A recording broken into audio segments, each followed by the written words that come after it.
Hi friends, welcome to Lakshmi channel Lakshmi fruits. అందరూ ఎలా ఉన్నారు? అందరూ బాగున్నారా? ఇవాళ వచ్చేసి నేను గులాబ్ జామున్ చేస్తున్నాను. చాలా జ్యూసీగా ఉండే గులాబ్ జాములు తయారు చేయడం ఎలా ఏంటనేది చూసేద్దాం. దీనికోసమని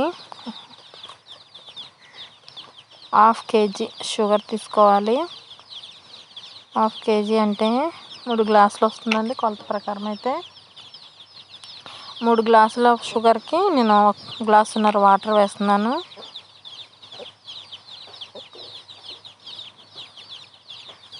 ఇది షుగర్ కరిగితే సరిపోతుందండి. మనకి పాకం అనేది రావాల్సిన అవసరం ఉండదు, ఎందుకంటే మనం కొలత ప్రకారం తీసుకుంటున్నాం కదా. చూసారు కదా, షుగర్ సిరప్ కరిగిపోయింది. అప్పుడు గ్యాస్ ఆపేసుకుని ఒక నిమ్మకాయ సగం వేసుకోవాలి. నిమ్మకాయ జ్యూస్ వేసుకోవడం వలన ఏమవుతుందంటే పాకం గట్టిపడదు. అలాగే యాలకుల పొడి 1/2 స్పూను వేసుకొని బాగా కలుపుకోవాలి.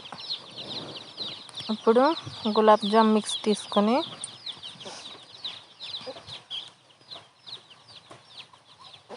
ఒక గిన్నెలో వేసుకొని, మనకి పచ్చి పాలైనా వాడుకోవచ్చండి, కాచి చల్లార్చిన పాలు కూడా వాడుకోవచ్చు. అలా కొద్దిగా పాలు వేసుకుంటూ, గట్టిగా కాకుండా మరి మెత్తగా కాకుండా, మనకి ఉండ సరిపడగా చుడుతున్నప్పుడు పగుళ్ళు లేకుండా వచ్చేలా కలుపుకోవాలి.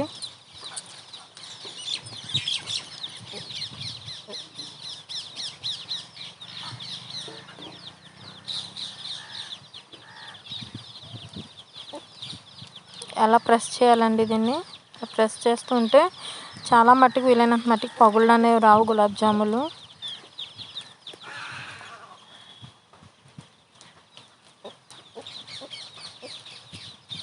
కలిపి ఇప్పుడు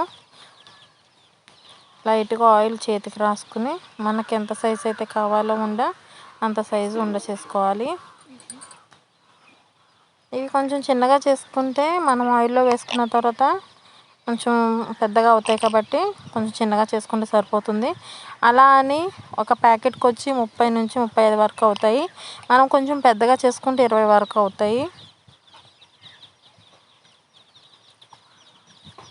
చూసారు కదా, కొంచెం తక్కువ వేసుకోవాలండి గులాబ్ జామున్ ఆయిల్లోను. ఎందుకంటే ఎక్కువ వేసుకుంటే అవి కొంచెం ఆయిల్లో వెళ్ళిన తర్వాత ఉబ్బుతాయి.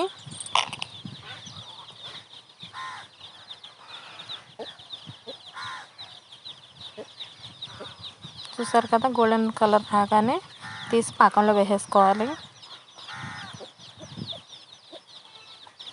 ఇప్పుడు పాకంలో వేసేసుకుని ఒకసారి మొత్తం గులాబ్ జాములను పాకంలో ములిగే వరకు కొంచెం ప్రెస్ చేసుకుని మూత పెట్టుకుని 1 అవర్ వరకు ఉంచుకోవాలి. చూసారు కదా, 1 అవర్ తర్వాత మనం సర్వ్ చేసేసుకోవచ్చు గులాబ్ జాములు.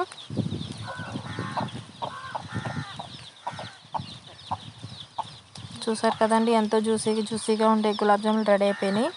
మీకు కనుక నా వీడియోస్ నచ్చినట్లయితే లైక్ చేయండి, షేర్ చేయండి, సబ్స్క్రైబ్ చేయండి.